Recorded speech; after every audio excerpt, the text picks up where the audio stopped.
નમસ્કાર દર્શક મિત્રો, એડી ન્યૂઝમાં આપનું હાર્દિક સ્વાગત છે। હું છું આપની સાથે આરડી વાઘેલા। જોઈએ આજના મુખ્ય સમાચાર। અંકલેશ્વરમાં પોલીસ દ્વારા સઘન ચેકિંગ હાથ ધરાયું, ચેકપોઇન્ટ ઊભા કરાયા।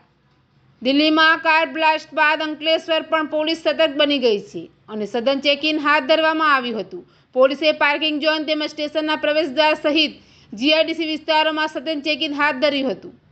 દિલ્હીમાં થયેલા કાર બ્લાસ્ટ બાદ ગુજરાત રાજ્યમાં સુરક્ષા એજન્સીઓ સતર્ક બની ગઈ છે અને સમગ્ર રાજ્યમાં હાઈ એલર્ટ જાહેર કરવામાં આવ્યું છે। તેના અનુસંધાને અંકલેશ્વર પોલીસ વિભાગ દ્વારા સઘન ચેકિંગ અભિયાન હાથ ધરાયું હતું।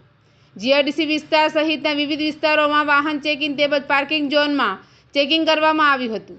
ચેકિંગ અભિયાનને લઈ સાવચેતી અને સતર્કતાનો માહોલ જોવા મળી રહ્યો છે।